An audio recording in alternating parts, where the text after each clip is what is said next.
أرسلناك إلا رحمة للعالمين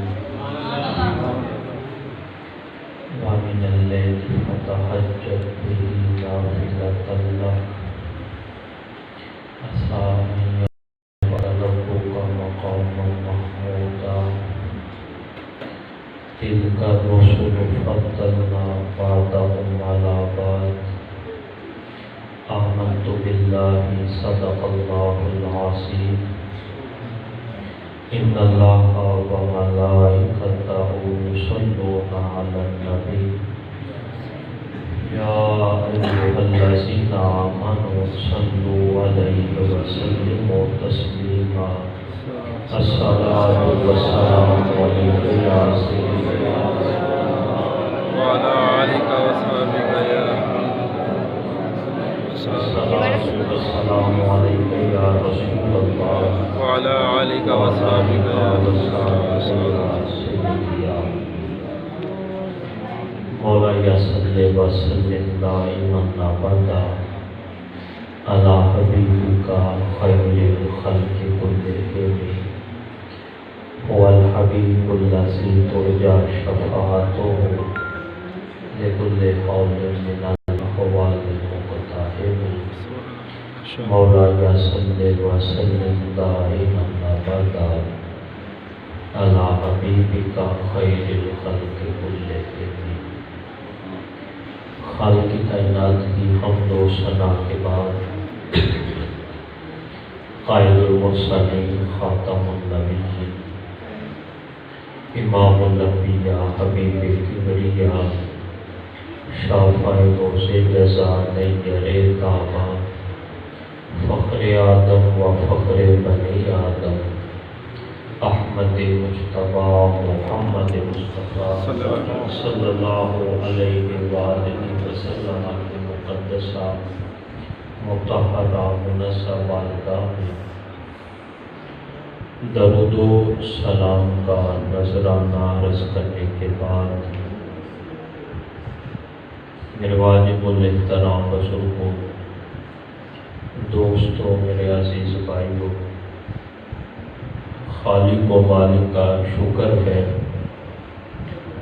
جس نے مجھے اور آپ کو محفل میلاد مصطفیٰ صلی اللہ علیہ وآلہ وسلم میں حاضری کی توفیق عطا فرمائے۔ زینت مسند صدارت عالم بعمل فاضل نوجوان حضرت علامہ مولانا قبلہ قاری صاحب امام نصر آزاد اور میرے بڑے محترم بھائی محمد شبیر خان صاحب،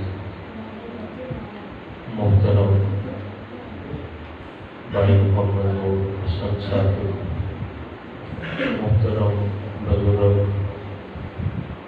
بابا جی محمد عالم صاحب اور ہمارے بزرگ بابا جی محمد ابراہیم صاحب، جتنے بھی نوجوان بزرگ بچے جنہوں نے محفل کو سجایا، محفل میں پڑھا، محفل کو سنا، اور میرے بڑے محسن میرے برادر اکبر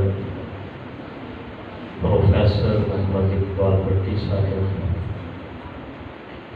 اللہ تعالیٰ سرکار کے میلاد کا صدقہ ہماری حاضری کو اپنے دربار میں قبول فرمائے، آمین۔ ماشاءاللہ حافظ رئیس صاحب، بھائی محمد عرفان صاحب اور محترم بھائی محمد شاہد صاحب یہ عشاء کی نماز سے بڑی محنت کر رہے لحاظ سے اور اعلانات کے لحاظ سے۔ بہرحال جس پیغمبر کے ذکر کے لیے ہم آج اکٹھے ہوئے ہیں نا، وہ جانے نہ جانے میرے مصطفیٰ ہمارے دلوں کے احوال کو بھی جانے،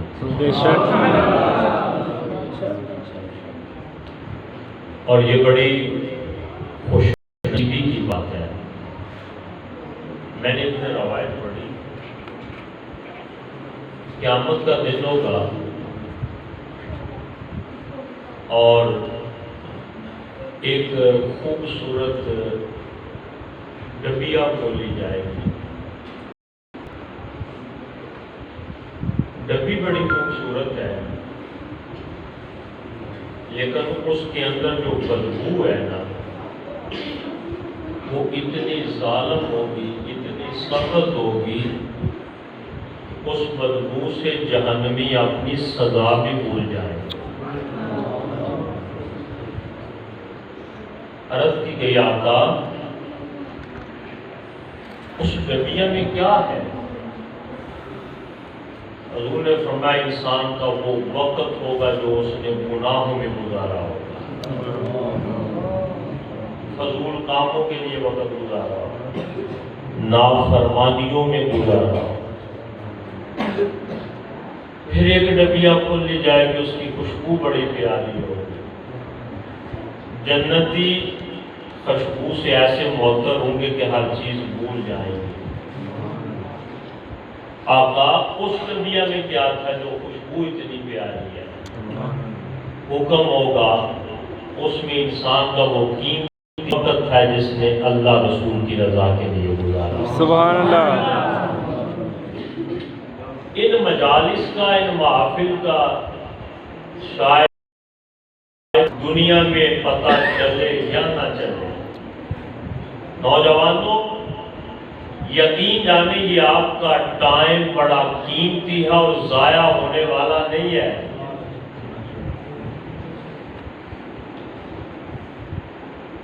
کوئی بھی نہ پہچانتے، لیکن جس پیغمبر کے ذکر کے لیے بیٹھے ہیں نا، میں جب محافل میں یہ چیزیں دیکھتا ہوں، میں کہتا ہوں کہ جب قبر میں حضور تشریف لے آئیں گے، حشر کے دن حضور شفاعت کریں گے، تو پھر میلاد منانے والوں ہم تو ایک رات بیٹھتے ہیں نا، میری محبت ہے کہ ہم حسرت کریں گے مولا زندگی دے تیرے محمد کے میلاد میں گزاریں۔ سبحان اللہ۔ اتنا یہ قیمتی اور پیارا وقت ہے، تو جب یہ خوشبو کھلے گی نا تو ہر بندہ اپنے آپ کو معطر کرے گا کہ یہ وہ خوشبو ہے جو انسان کا قیمتی وقت اللہ اور اس کے رسول کے ذکر کے لیے، دین کی غلامی کے لیے گزرا ہوگا۔ بہرحال اللہ تعالیٰ نے فرمایا تلک الرسل فضلنا بعضهم علی بعض، یہ رسول ہے اور ہم نے بعض کو بعض پہ فضیلت دی۔ اور بڑی توجہ کے ساتھ، بڑی عقیدت اور محبت کے ساتھ میری جملوں کو سماعت فرمائیے گا۔ یہ رسول ہیں، ہم نے بعض کو بعض پر فضیلت دی۔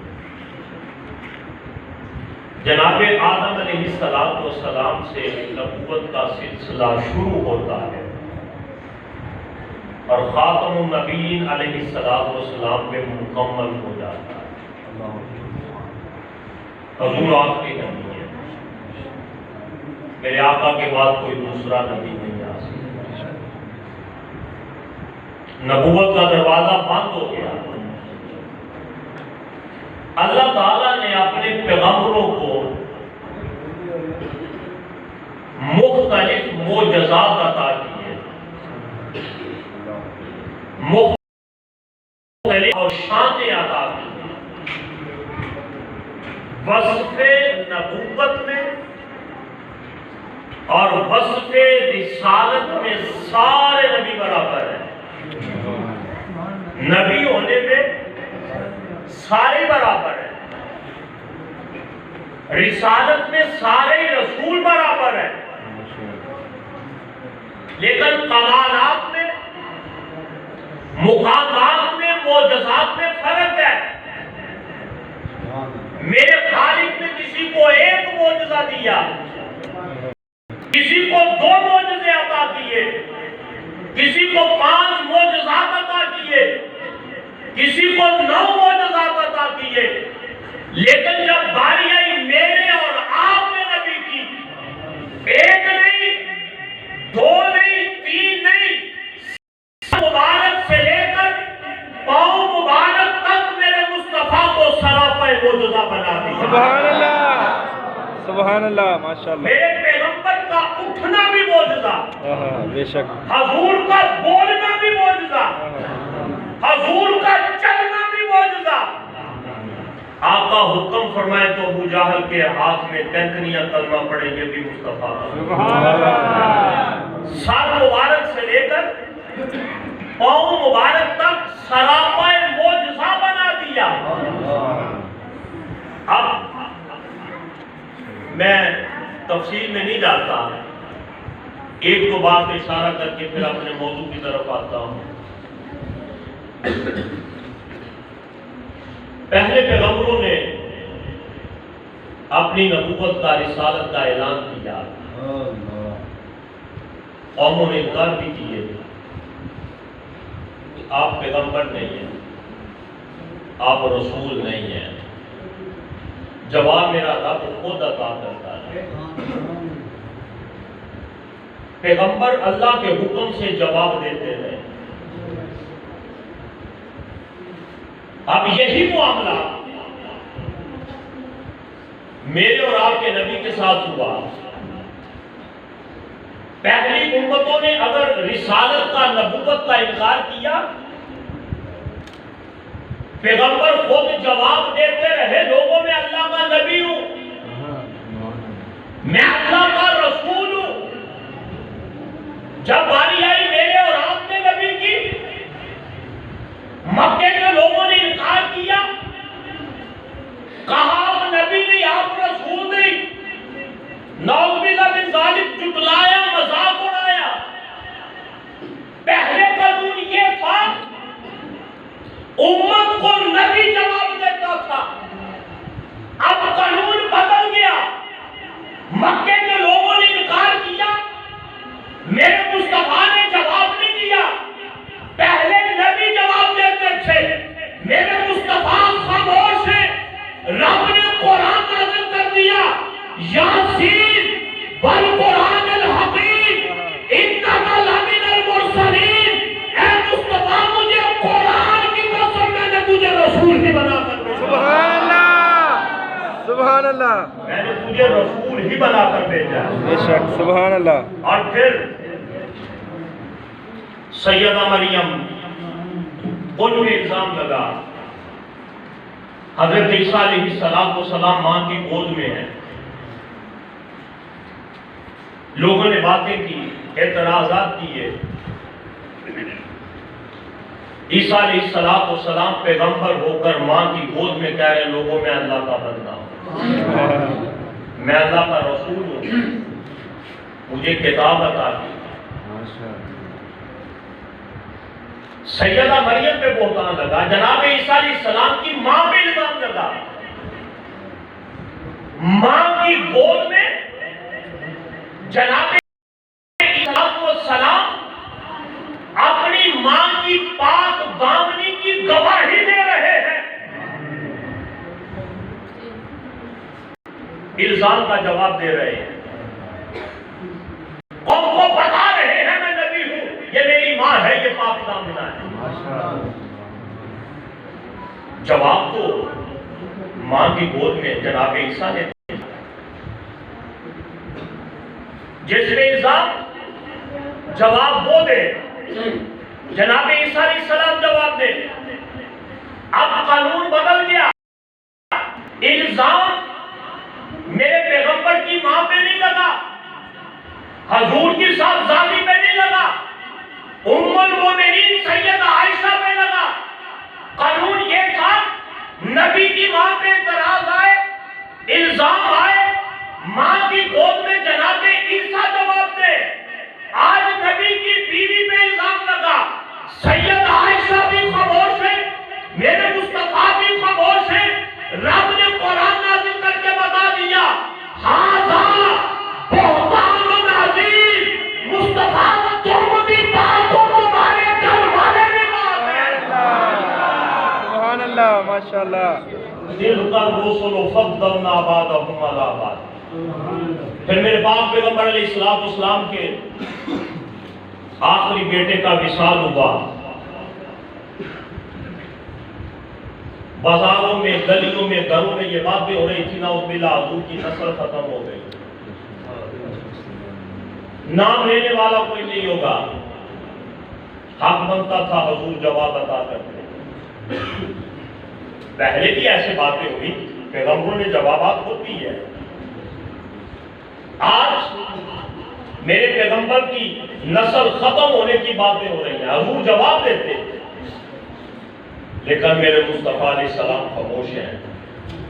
اللہ نے قرآن نازل کر دیا، ان شانی آقا ہوا الابتر، محبوب ان کی نسلیں ختم ہو جائیں گی، دیکھ لو قیامت تک میرے مصطفیٰ کی نسل باقی ہے. سبحان اللہ. دل کا رسول فضلنا بعضهم علی بعض. ہم نے بعض کو بعض پہ فضیلت دی ہے. یہ تو قرآن. پھر میرے پاک پیغمبر علیہ السلام نے خود وضاحت فرمائی. فرمایا اللہ نے مجھے عطا کی جو مجھ سے قبل رب نے کسی پیغمبر کو عطا نہیں کی. فرمایا اوتیت جوامع الکلم، مجھے جامع کلام عطا کیا. کیا مانا؟ حضور بات تھوڑی کرتے ہیں لیکن معنی اور حکمتیں بڑی ہوتی ہیں. اوتیت جوامع الکلم. میں نے ایک دن ایک غیر مسلم کا واقعہ پڑھا. اسلام قبول نہیں ابھی کیا. رات کی تاریکی میں آدھی رات کو جب پیاس نے تڑپایا، پانی پینے کے لیے اٹھا، کمرے میں اندھیرا تھا، مشکیزے کو منہ لگا کے پانی پینے لگا. اچانک خیال آیا کہ مسلمانوں کا نبی کہتا ہے کہ پانی دیکھ کر پیو، پانی بیٹھ کر پیو، سانس لے کر پیو. غیر مسلم ہے لیکن سعادت تو امین تو حضور کو سارے مانتے ہیں. چلو ان کی بات مان کے دیکھتے ہیں. چراغ جلایا، مشکیزے کی طرف منہ لگانے لگا تو دیکھا اوپر بچھو تیر رہا تھا. اوتیت جوامع الکلم. پانی بعد میں پیا، پہلے میرے مصطفیٰ کا کلمہ پڑھ لیا. سبحان اللہ. کسی نے پوچھا اتنی چھوٹی بات میں کلمہ پڑھ لیا؟ کہا دل نے گواہی دی اس نبی کی صرف ایک بات مانی ہے تو زندگی دوبارہ ملی ہے، کیوں نہ مصطفیٰ کی غلامی میں آ جاؤ. اوتیت جوامع الکلم، جامع کلام عطا کیا. اس کے بعد وَنُصِرْتُ بِالرُّعْبِ، اللہ نے روب کے ساتھ میری مدد فرمائی. کافر 1000 میل دور بھی ہوتا تھا، میرے مصطفیٰ کا ڈر موجود ہوتا. نُصِرْتُ بِالرُّعْبِ، اللہ نے روب کے ساتھ مدد فرمائی. ایک دن میرے پاک پیغمبر علیہ السلام درخت کے سائے کے نیچے آرام فرما رہے ہیں، اوپر تلوار لٹک رہی ہے. غیر مسلم نے دیکھا، بڑا موقع ہے انتقام لینے کا، بدلہ لینے کا.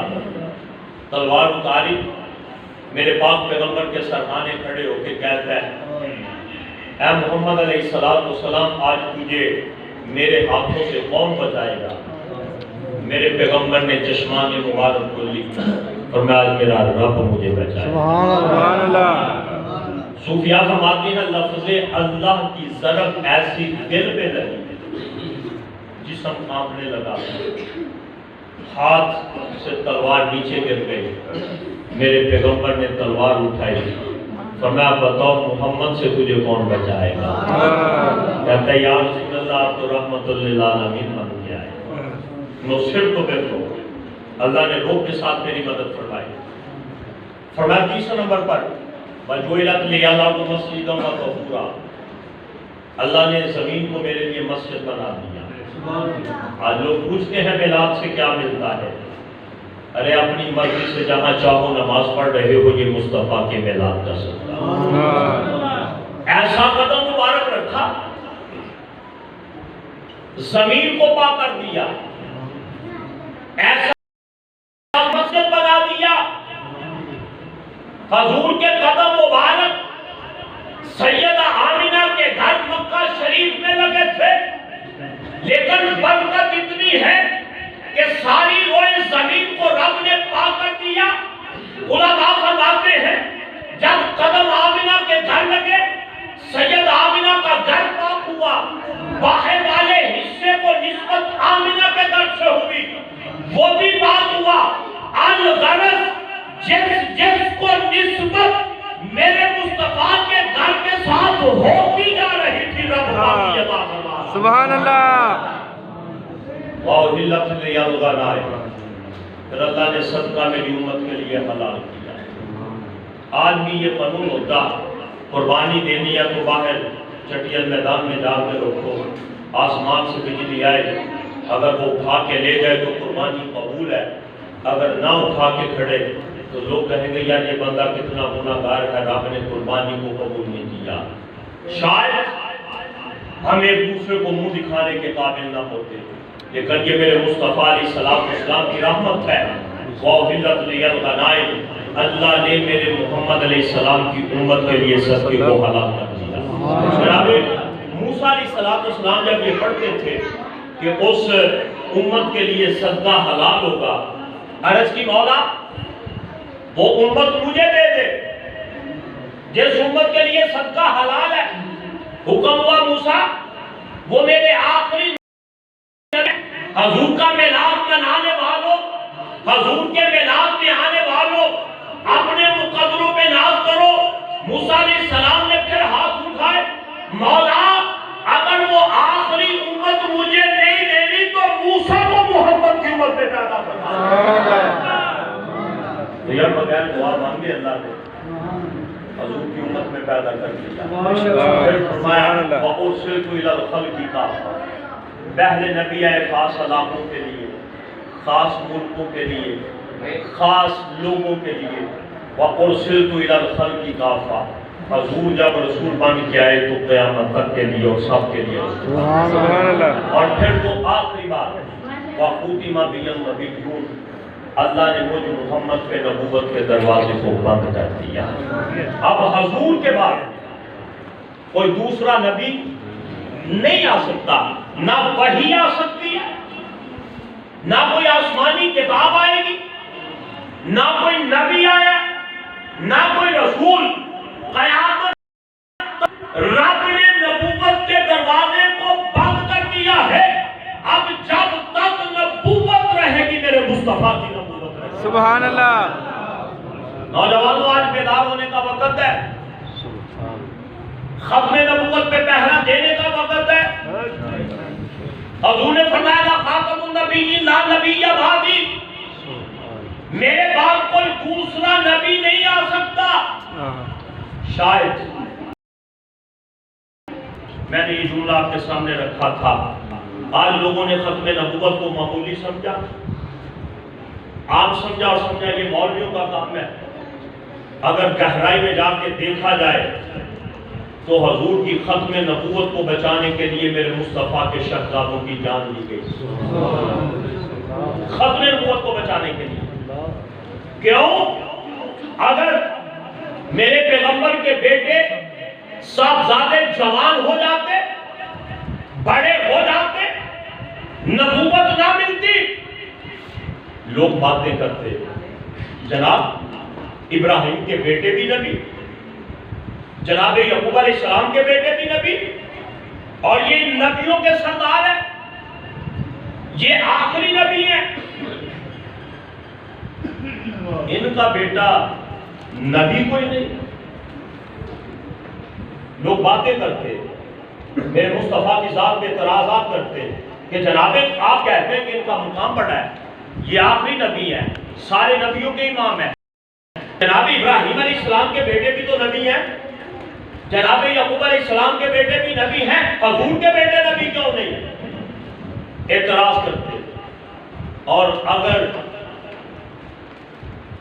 بیٹے جوان ہو جاتے، نبوت نہ ملتی تو اعتراض ہوتا، اگر نبوت ملتی تو ختم نبوت کا تاج ٹوٹ جاتا. حضور پریشان تھے، چشمان مبارک سے آنسو بہ رہے تھے، باہر لوگ باتیں کر رہے تھے. اور آپ کو پتہ ہے یہ وہ نبی ہے کہ اگر رات مصلی پہ کھڑے ہو، قوم مبارک متورم ہو جائے تو اللہ قرآن نازل کر دے. سبحان اللہ، سبحان اللہ. بابو تھوڑی دیر آرام بھی کر لو، تھوڑی دیر آرام بھی کر لو. آج حضور پریشان ہے، آخری بیٹے چشمان مبارک سے آنسو بہ رہے ہیں. میری محبت کہتی ہے، میرا وجدان کہتا ہے، اللہ فرماتا تھا محبوب تیرے پریشانی کو تو ہم دیکھ رہے ہیں، تیرے آنسوؤں کو بھی دیکھ رہے ہیں، لیکن کیا کریں ہم ختم نبوت کے تاج کو ٹوٹتا ہوا نہیں دیکھ سکتے. حضور کے بیٹوں کی جان.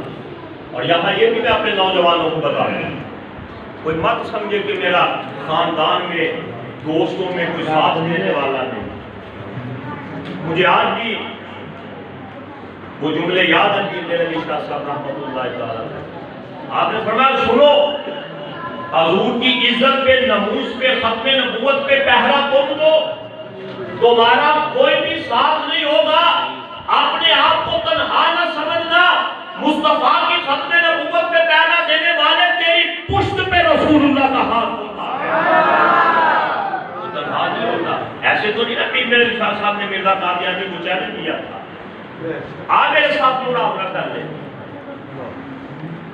میرے سامنے تو نہ آ سکا. پھر آپ نے میسج بھیجا اگر تو سچا نبی ہے تو پھر تو اپنی قلم کو حکم دے. میں بھی اپنے قلم کو حکم دے تو میں نبی کا غلام ہوں. جس کا قلم خود لکھے وہ سچا ہے. لیکن وہاں بے بس ہو گیا، چیلنج قبول نہ کیا. پھر آپ نے جو آخری جملہ فرمایا تھا، میں سنو اس کو کہو اگر یہ سامنے بھی نہیں آتا، قلم کو بھی حکم نہیں دیتا، صرف مہر علی کے سامنے سے گزر جائے، مہر علی کے سامنے سے گزر جائے. مریدوں نے کہا حضور اگر گزر جاتا تو پھر میں ایسے گزر جاتا. اگر مہر علی کی نگاہ پڑ جاتی تو جل کے راکھ ہو جاتا یا محمد عربی کا کلمہ پڑ جاتا. اور جہاں میں نوجوانوں تمہارے عقیدے کی پختگی کے لیے ایک جملہ کہتا جاؤں، امام اعظم رضی اللہ تعالیٰ عنہ فرماتے ہیں اگر کوئی آپ کو یہ بندہ کہے کہ میں نبی ہوں، میری دلیل تو سنتے جاؤ، میرا موقف تو سنتے جاؤ. فرمایا حضور کے بعد کسی سے نبوت کی دلیل مانگنا بھی کفر ہے. دلیل مانگنا بھی کفر ہے. کیوں؟ کیا تم نے قرآن میں نہیں پڑھا ما کان محمد نبا احد من رجالکم ولکن رسول اللہ وخاتم النبیین. سبحان اللہ. جب حضور نے فرمایا خاتم النبیین لا نبی بعدی، اگر قرآن سامنے ہے، قرآن سامنے ہے، پھر قرآن کو، مصطفیٰ کے فرمان کو چھوڑ کر کسی اور سے دلیل مانگے گا تو وہ کافر ہو جائے گا. اس سے تو دلیل مانگنا بھی کفر ہے. یہ جائے کہ اس کو نبی مانگنا، اس سے تو دلیل مانگنا بھی کفر ہے. وَخُوتِمَ بِهِ النَّبِيُّونَ، اللہ نے مجھ محمد علیہ السلام کے نبوت کا دروازہ بند کر دیا. اور پھر چند دن پہلے میں نے ایک جملہ اپنے دوستوں سے یہ کہا، اللہ نے میرے حضور کو بڑے معجزات عطا کیے. ابو جہل کے ہاتھ میں کیفریوں نے کلمہ پڑھا، زمین چیرتے ہوئے درخت حضور کے قدموں میں حاضر ہوئے، بادلوں نے سایہ کیا. حضور فرماتے ہیں کہ مجھے آج بھی وہ پتھر یاد ہے جب میں نبوت سے پہلے اس پتھر کے قریب سے گزرتا تھا تو کہتا تھا السلام علیکم یا رسول اللہ. سبحان اللہ. اللہ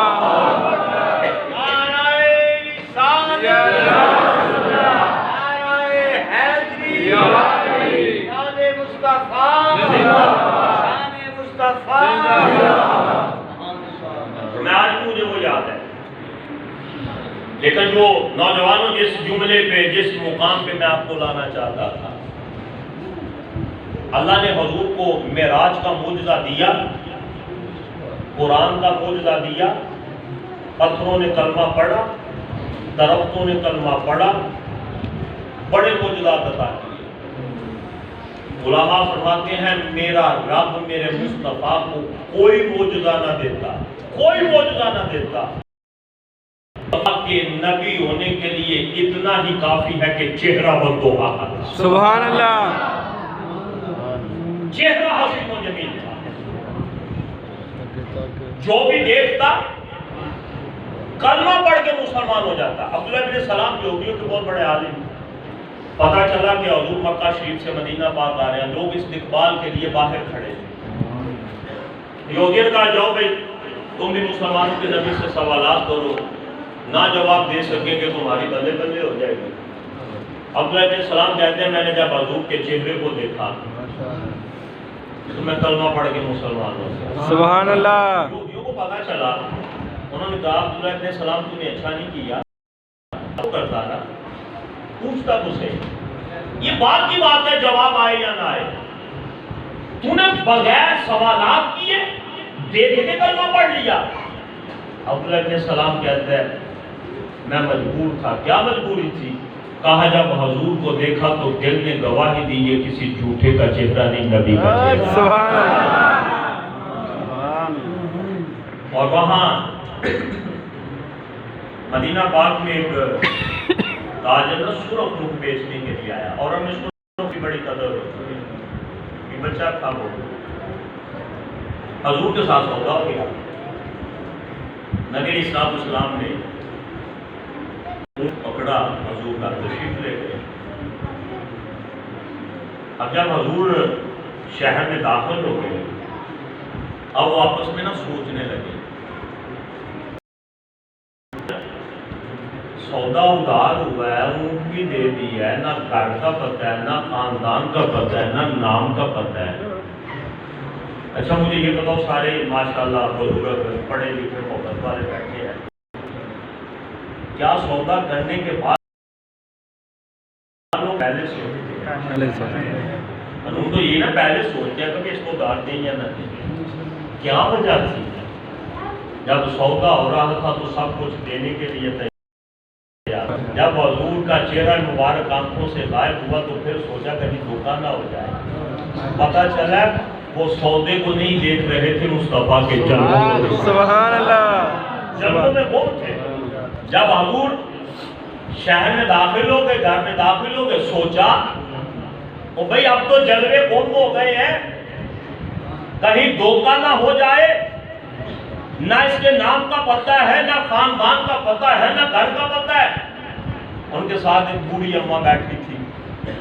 کہا بیٹا میں گارنٹی دیتی ہوں تمہارے ساتھ دھوکہ نہیں ہوگا.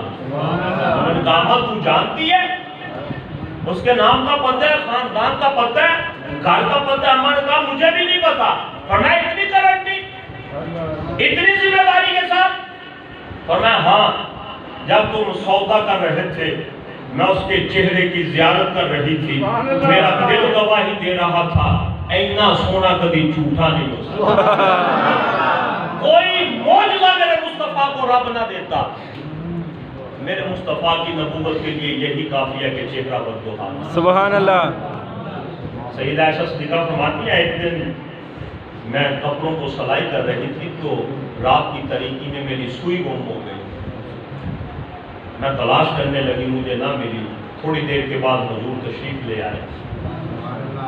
میرے آقا جب گھر تشریف لائے تو سرکار کے نور کی برکت سے گھر روشن ہو گیا اور میری جو سوئی گم ہوئی تھی مصطفیٰ کے نور کی وجہ سے. سبحان اللہ. سبحان اللہ. اتنے حسین و جمیل. بہرحال بڑے اللہ نے معجزات عطا کیے. اور پھر گفتگو آخری مراحل میں توجہ کی ضرورت ہے. بڑا اہم نقطہ آپ کے سامنے رکھنے لگا ہوں. اتنا پیار، اتنا محبوب کہ حضور رات کو مصلی پہ کھڑے ہو تو اللہ فرماتا ہے یا ایھا المزمل قم اللیل الا قلیلا نصفہ او انقص، اے چادر اوڑھنے والے کھڑے ہو جاؤ اور اپنے رب کی عبادت کرو اور تھوڑی دیر آرام کر لیا. اب توجہ، قرآن میں اس طرح کے احکامات بہت کم آتے ہیں. یہ آیت کریمہ بتا رہی ہیں حضور پہ تہجد واجب ہے. سرکار مصلی پہ کھڑے ہیں، کون مبارک سور پہ قم اللیل الا قلیلا، تھوڑی دیر آرام بھی کر لیا، تھوڑی دیر عبادت کیا. حضور کے معراج میں آنے والوں پوری توجہ کے ساتھ میرے جملوں پہ غور کرنا ہے. آدھی رات، تھوڑی دیر، یہ مختلف مسائل ہیں. رات عبادت کرو اور تھوڑی دیر آرام کرو. شاید میرے مصطفیٰ علیہ السلام کے دل میں خیال آتا ہو کہ اللہ کا حکم ہے کہ آرام بھی کر لیا کرو تھوڑی دیر. تو اگر میں زیادہ دیر کرنا چاہوں یا میں زیادہ دیر عبادت کرنا چاہوں تو حکم تو یہ ہے تھوڑے کا. حضور کے دل میں جو خیال آتا ہوگا، میرے رب نے خیال کو پڑھا فرمایا نصفہ او انقص. اسی کو حکم نہ سمجھ لو. محبوب تھوڑی دیر نہیں، آدھی رات کی عبادت کرنا چاہو، آدھی رات آرام کرنا چاہو تو پھر بھی جاؤ. پھر حضور کے دل میں خیال آیا ہوگا نا، یہاں تو نصف کا حکم آ گیا، اگر میں آدھی رات سے زیادہ عبادت کرنا چاہوں یا اس سے بھی کام کرنا چاہوں تو فرمایا نصف او انقص. گھٹانا چاہو تو گھٹا نہیں سکتے. پھر خیال آیا ہوگا کہ مولا میں اسے بھی زیادہ کرنا چاہتا ہوں، فرمایا اوزد علیہ ورتل القرآن ترتیلا. میرے مصطفیٰ بڑھانا چاہو تو بڑھا بھی سکتے. آدھی رات، تھوڑی دیر، کم، زیادہ، ایک رات میں شب بیداری کے بارے میں جو جو خیال آ سکتا تھا رب نے سب کے جوابات دے دیے. محبوب پابندی کوئی نہیں. تمہاری مرضی آدھی رات عبادت کرو، تمہاری مرضی ایسے بھی کم کرو، تمہاری مرضی ایسے بھی بڑھا دو.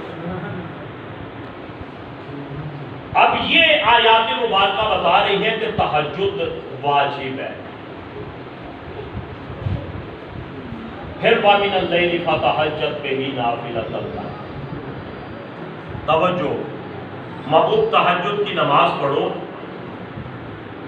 یہ تمہارے لیے نفلی عبادت ہے.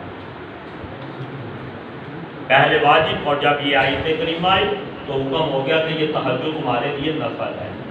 نافلۃ لک، یہ تہجد نفلی عبادت ہے. سوال پیدا ہوتا ہے کیا حضور کے لیے نفلی عبادت ہے تو امت کے لیے نہیں؟ امت کے لیے بھی تو نفل ہے، لیکن حضور کا ذکر اس لیے کیا کہ امتیوں، مصطفیٰ کے غلاموں، تمہیں رب کے قرب کے لیے، تمہیں اپنی بخشش کے لیے، اپنے گناہ معاف کروانے کے لیے تہجد کی ضرورت ہے. مصطفیٰ کو تہجد کی ضرورت نہیں. نعرہ تکبیر، نعرہ رسالت، نعرہ حیدری.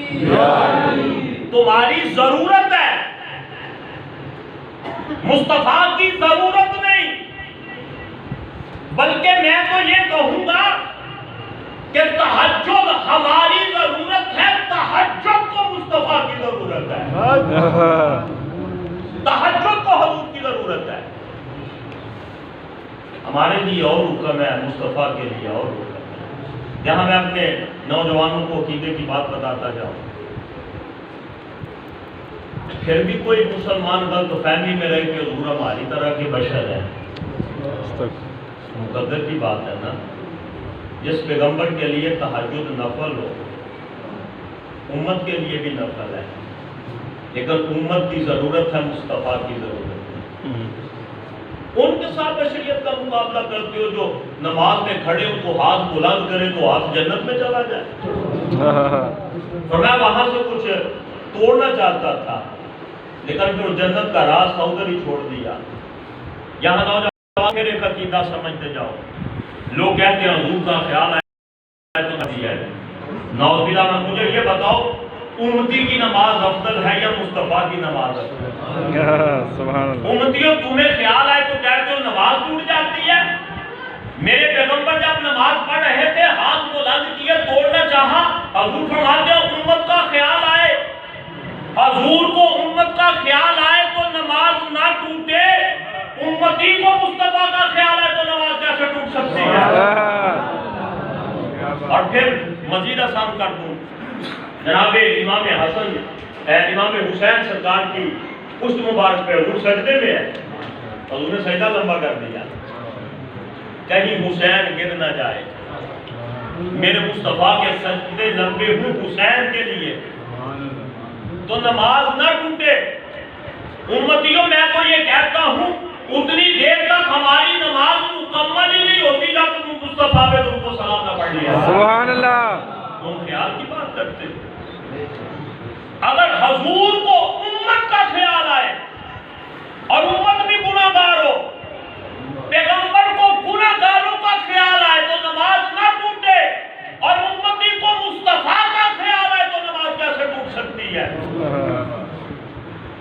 اب وہاں فرمایا یہ نفل ہے، امت کی ضرورت ہے، حضور آپ کی ضرورت نہیں، بلکہ تہجد کو مصطفیٰ کی ضرورت۔ سبحان اللہ۔ اور یہاں علماء اہل محبت علیہ وسلم تشریف فرما ہے، میرے جملوں پہ توجہ فرمایا محبوب یہ تہجد کی نماز آپ کے لیے نفل ہے، نافلۃ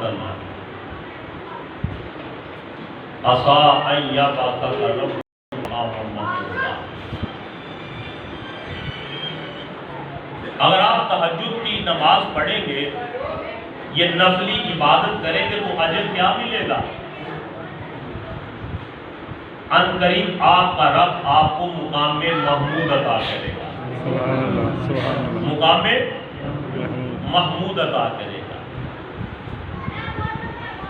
حضور کے جشن میلاد میں آنے والوں، حضور کے ذکر کی محفل کو سجانے والوں، ان جملوں کو دلوں میں جگہ دیجیے اور اپنا ایمان تازہ کیجیے گا۔ فرمائے مصطفیٰ علیہ السلام سے کہ یہ تہجد آپ کے لیے نفل ہے، اور ان نفلوں کا صلہ مقام محمود ہے۔ ایمان سے بتاؤ، جس مصطفیٰ کے نفلوں کا مقام اجر صلہ مقام محمود ہے، مصطفیٰ کے فرضوں کا کیا مقام ہوگا؟ سبحان اللہ۔ حضور کی نماز کا کیا مقام ہوگا؟ میرے مصطفیٰ کے روزوں کا کیا مقام ہوگا؟ حضور کے حج کا کیا مقام ہوگا؟ اگر مصطفیٰ کے نفلوں کا یہ صلہ ہے، رب نے فریضۃ تلق نہیں کہا، محبوب نفلوں کا صلہ مقام محمود ہے، فرضوں کا ذکر ہی نہیں کیا۔ اگر رب فرضوں کا صلہ بیان کرتا تو یقین جانے ہر بندہ مقدروں پہ ناز کرتا تو مصطفیٰ کی وجہ سے جنت میں چلے گا۔ سبحان اللہ، سبحان اللہ، اللہ اکبر، یا رسول اللہ، یا میلاد مصطفیٰ، آمد مصطفیٰ، شان مصطفیٰ، آستانہ عالیہ نگر شریف زندہ باد۔ پتہ نہیں لوگ شان رسالت کہاں سے پڑھتے ہیں، کہاں سے سنتے ہیں۔ اور میرے مصطفیٰ کے نوافل کا یہ صلہ ہے کہ حضور کی امت بخشی جائے گی، تو فرضوں کا صلہ کیا ہوگا؟ یہ تو نفلوں کا اجر ہے۔ اور پھر